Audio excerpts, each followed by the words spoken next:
Chaque soir, j'allais chez Le Play. Et toutes les personnalités de l'époque défilaient.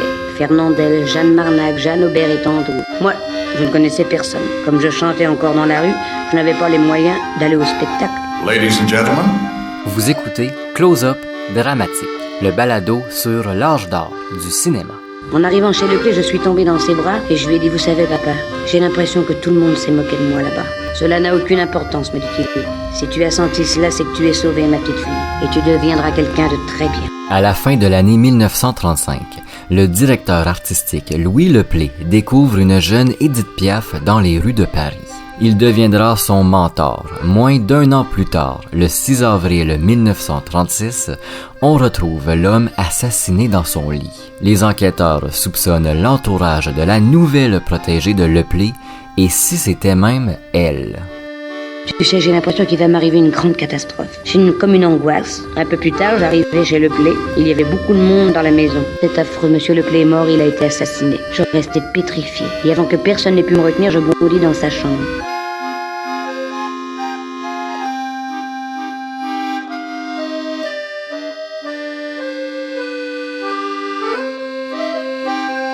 Jason Duval avec vous pour ce nouvel épisode de Close-Up Dramatique. Aujourd'hui, on reste en France. Après René Adoré et l'histoire tragique et mystérieuse d'Oscar Dufresne, je vous parle d'un autre récit non élucidé. Celui du meurtre de Louis Le Play, l'homme qui a découvert Édith Piaf et qui va lui donner ses premières chances, ses premières scènes. Tout comme pour Oscar Dufresne, je me suis plongé dans un véritable trou à lapin. C'est une enquête qui part à peu près dans tous les sens avec pas mal moins de suspects connus, mais tout aussi intéressante. Une enquête où les autorités et l'histoire avec un grand H a retenu et si c'était Édith Piaf qui avait commis le geste. Mais bon, ça c'est pour plus tard. On se lance tout de suite. Qui était Louis Le Play et pourquoi a-t-il été aussi important? Louis Le Play voit le jour en Bayonne en 1883. On connaît assez peu d'éléments sur son enfance, mais il semble avoir vécu un début de vie assez normal. Intéressé par le monde du spectacle, c'est sans surprise qu'il quitte sa Bayonne natale pour gagner Paris au début du 20e siècle. À Paris, ça grouille d'artistes de tous les genres qui, chaque nuit, animent les cabarets, les cafés-concerts, les théâtres, les rues, les salles de spectacle. C'est un nid d'artistes plus qu'immense. En une seule soirée, vous pouvez voir tout un tas d'artistes très connus, mais aussi débutants. Paris, c'est là qu'il faut être si on aspire à une carrière artistique. Louis va très vite tomber dans cet univers très très riche. Il se trouve un boulot dans le musical grâce à son oncle, le chanteur Poulain, qui à ce moment-là connaît ses belles heures de gloire. Poulain, c'est l'un des grands chanteurs comiques de sa génération et grâce à ses contacts, il réussit à faire engager son neveu sur quelques tournées. La Première Guerre mondiale éclate en 1914, jette un froid sur l'industrie du spectacle et Le Play est mobilisé comme des milliers de jeunes Français. Par contre, il est blessé sur les champs de bataille, à un genou, et est réformé pour cette raison. Il va garder des séquelles physiques de cette blessure toute sa vie, il va boiter un peu. C'est après qu'il a été réformé qu'il rencontre Oscar Dufresne, rencontre hyper importante dans sa vie. L'homme de l'industrie du spectacle, du musical, c'est lui. Pour ceux qui n'ont pas écouté mon épisode sur Oscar Dufresne, je vous fais un très rapide résumé. Oscar Dufresne est celui qui va donner ses plus grandes heures de gloire au musical. Il va posséder des dizaines de théâtres et salles de spectacle, côtoie les plus grandes stars de l'époque. Il a travaillé avec Mistinguett, la légende du musical français. Oscar Dufresne, c'est un monument du musical en France. Et Louis Le Play le croise sur son chemin et il va devenir le bras droit du roi de la nuit parisienne. Dufresne va lui confier la gestion de quelques-unes de ses salles, dont le Palace, vers 1923. De façon ironique, c'est dans ce théâtre qu'Oscar Dufresne est assassiné en 1933. Hasard de la vie, quand on connaît la suite de l'histoire de Le Play, c'est assez étrange. Si les deux hommes s'entendent aussi bien, c'est qu'ils partagent deux points communs. Le premier, ils aiment faire la fête, ils aiment sortir, profiter de l'agitation parisienne jusqu'au petit matin. Le second point commun, ils sont tous les deux homosexuels et fréquentent les mêmes endroits. Pendant plus de 20 ans, Louis Le Play va monter les échelons, diriger à son tour certaines salles d'importance de Paris et travailler avec des artistes de renom. Quand, en 1933, Dufresne est retrouvé mort dans son bureau du Palace, c'est un choc pour tout le monde, et surtout pour Louis Le Play. Il perd un grand ami, mais aussi celui qui lui a fait monter les échelons. S'il est devenu l'un des rois de la nuit à Paris, c'est grâce à Dufresne. Après le décès mystérieux et toujours irrésolu de son ami, Louis va devenir le roi de la nuit par excellence. Il va prendre sa place un peu. On fait un petit bond dans le temps. On s'en va en 1935. Dans les rues de Paris, dans les faubourgs, il y a une jeune femme qui fait beaucoup parler. Cette jeune inconnue chante dans les ruelles, dans les rues à la recherche d'argent. Pour le moment, elle reprend les chansons très connues de la chanteuse dramatique Damia, immense star des années 10 et 20. Sa voix la fait connaître de tout Paris, mais personne ne sait vraiment son nom. Elle est une anonyme, une fille de la rue. Ça fait déjà quelques années qu'elle se fait entendre à Paris. Louis Le Play entend parler d'elle et veut la retrouver. Quand il arpente les rues, il la cherche et un jour, bingo, il va tomber sur elle et tombe sous son charme. Cette jeune femme, c'est Édith Piaf. Le Play va la prendre sous son aile. Il va devenir son mentor et lui apprend à travailler sa voix, à articuler. Le Play fait tout pour qu'elle devienne une incontournable de la scène parisienne. Puis, il lui apprend à habiter la scène, avant de la faire débuter dans son théâtre sur les Champs-Élysées. Comme dans les rues, lors de ses débuts, celle qu'on surnomme la môme Piaf reprend Damia. C'est une question de semaines, voire de jours même, pour que ce petit bout de femme fragile devienne la nouvelle sensation de la chanson française. Elle connaît un succès immédiat, au grand bonheur de Le Play qui la trimballe, l'invite à toutes les soirées avec lui. Édith Piaf vient de la rue. Elle a un cercle social peu recommandable, des petits bandits, des criminels, des prostituées, des alcooliques, des toxicomanes. Tous les mauvais côtés de la rue se trouvent dans son entourage. C'est un clash immense entre le monde plus huppé de Louis Le Play et celui de la môme Piaf qui s'entrecroisent de plus en plus. On est toujours en 1935 quand Le Play fait rencontrer Jacques Canetti à Piaf. Canetti, c'est un homme de radio, un producteur musical d'influence qui a le pouvoir de faire enregistrer ou non des disques à un artiste. Le Play n'a pas beaucoup de misère à convaincre son ami de faire son premier disque à sa protégée chez Polydor. Ce premier disque est un certain risque, parce que Piaf ne va pas en disquer une reprise de succès, mais bien une chanson créée pour elle, qu'elle interprète sur les Champs-Élysées, Les Mômes de la Cloche. Ce premier 78 tours connaît un solide succès immédiat et confirme que Piaf est devenue la chanteuse de la France. À partir de là, Louis Le Play est débordé par la gestion de la carrière d'Édith Piaf. Elle écrase tout sur son passage. Malgré ce succès, Piaf continue de fréquenter son cercle social peu recommandable, et par le fait même, Louis Le Play le fréquente lui aussi. En 1936, tout aurait pu s'arrêter pour Édith Piaf, quand elle est soupçonnée d'être liée au meurtre de Louis Le Play.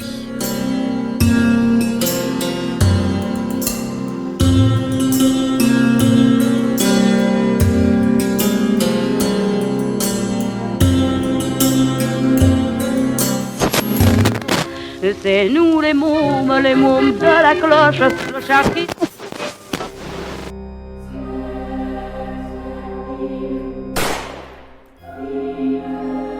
Je me demandais ce que j'allais devenir, et je me voyais de nouveau dans la rue.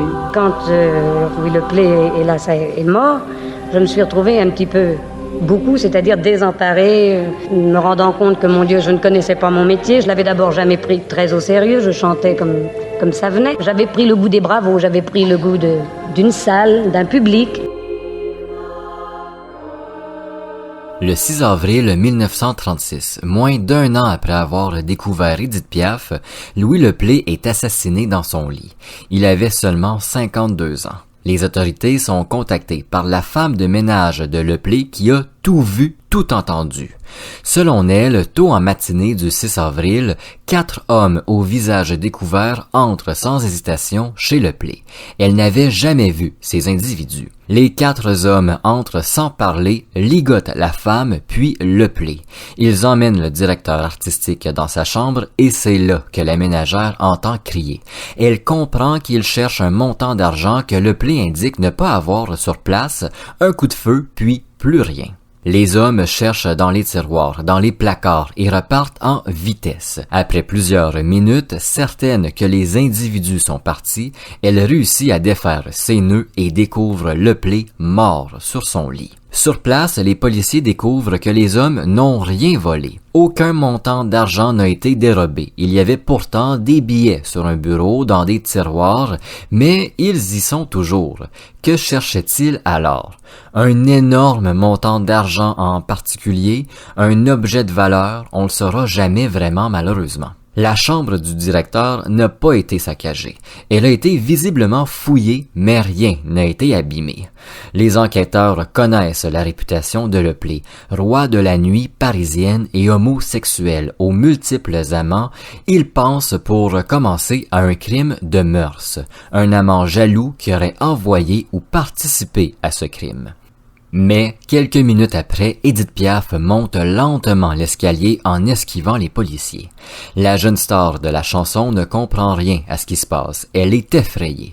Les autorités vont trouver étrange que Piaf arrive peu de temps après le meurtre et la soupçonnent sur le champ. Et si elle avait fait commettre le crime par ses contacts peu recommandables? Après tout, elle vient du monde de la rue et trempe dans des affaires plus ou moins glorieuses.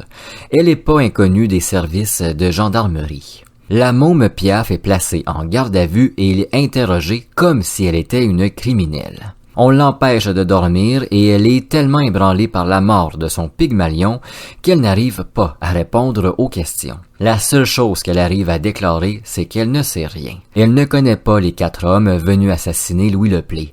Elle donne aussi quelques noms qu'elle connaît qui pourraient être reliés. Mais ça mènera à rien. Malheureusement pour les policiers qui croient toujours qu'elle a peut-être commandité le meurtre. Je vais vous parler tout à l'heure, mais non pas du tout, j'ignore complètement. Je ne sais pas, excusez-moi. Mademoiselle Piaf, pourquoi après l'attentat avez-vous indiqué le nom de vos amis? Mais je n'ai accusé personne, j'étais obligée de dire avec qui j'étais avant, puisqu'on m'a questionné, il fallait bien que je dise avec qui j'étais. Si je n'avais rien dit, on aurait eu l'air de dire que je protégeais quelqu'un. Alors j'ai dit la vérité, mais je n'ai accusé personne. Vous connaissez bien le Lepley? Il n'est plus d'amis, il n'est plus personne maintenant. Qu'on me laisse tranquille. Laissez-moi. Ayant donné plusieurs noms, Édith Piaf perd la quasi-totalité de ses amis et de son entourage. Ceux qui trempent dans des affaires lugubres l'abandonnent, s'éloignent de peur de se retrouver mêlés à l'affaire Lepley, ou par peur d'être retrouvés, on ne sait pas. Ceux qui trempent pas du tout dans la criminalité, les amis de Lepley, son nouvel entourage plus chic, l'abandonnent eux aussi. On veut pas être associé à cette gamine, nouvelle star fraîchement sortie de la rue que Lepley avait rescapée. Le meurtre de Lepley, puis la mise en garde à vue de Piaf fait la une des journaux. Une petite chanteuse aurait commandité le meurtre, peut-on lire à la première page d'un journal. Une môme pas si fragile à la couverture d'un autre. Le traitement médiatique est immense, accuse Piaf d'être au moins mêlé à l'affaire. On la prend en photo et surtout, on filme son interrogatoire. On la met en scène. On la filme assise à une table dans un coin de pièce avec elle de chaque côté 2 grands policiers. À ce moment-là, elle est persuadée que sa carrière est terminée. Ses contrats pour la majorité ont été annulés. L'histoire rappelle celle d'Oscar Dufresne, brutalement assassiné lui aussi en 1933. Mais tout de même, grâce à la future légende de la chanson française, les policiers arrêtent quelques hommes, dont un de ses amants qui avait un alibi en béton, puis un de ses amis de la rue qui avait déjà eu des démêlés avec la justice dans le passé. Lui aussi possède un alibi béton, mais du béton un peu mou, mettons. On va dire ça comme ça. Les policiers ne découvriront jamais qui sont les 4 hommes venus chez Louis Leplay ni ce qu'ils cherchaient. Édith Piaf sera prise en pitié par des proches qui vont faire campagne pour redorer son nom après qu'elle ait été relâchée et blanchie. Lors des funérailles de Leplay, le cirque médiatique se poursuit autour de la jeune star. Photographes, caméras la hantent et la suivent sans cesse. On l'assaille de questions. Pour le reste de sa carrière, Édith Piaf parlera que très rarement de cette journée horrible du 6 avril 1936 et de la saga qui s'en est suivie. Une journée où elle a dit adieu à celui qui l'a rendu célèbre, à celui qui lui a donné les bases du métier. Mais aussi une journée où elle aurait pu dire adieu à sa carrière. Dans l'affaire Leplay, personne ne sera jamais arrêté. Pas même un seul homme d'intérêt ne sera interrogé, même si plusieurs passants, des témoins, ont vu 4 hommes partir à la course dans les rues de Paris. 4 hommes que personne ne semblait vraiment connaître. 4 hommes qui semblent être disparus dans la brume. Le mystère est monstrueux.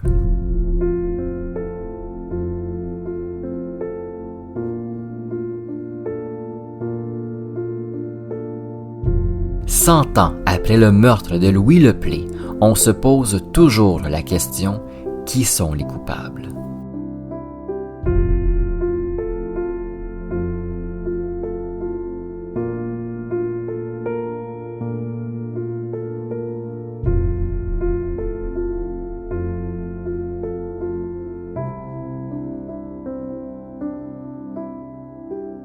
Merci d'avoir écouté Close-Up Dramatique. Si vous le voulez, vous pouvez laisser une note à cet épisode ou même au balado, peu importe la plateforme d'écoute. N'hésitez pas à laisser un commentaire, ça aide grandement au référencement de Close-Up Dramatique et ça ouvre la discussion. On se retrouve très bientôt pour un nouvel épisode.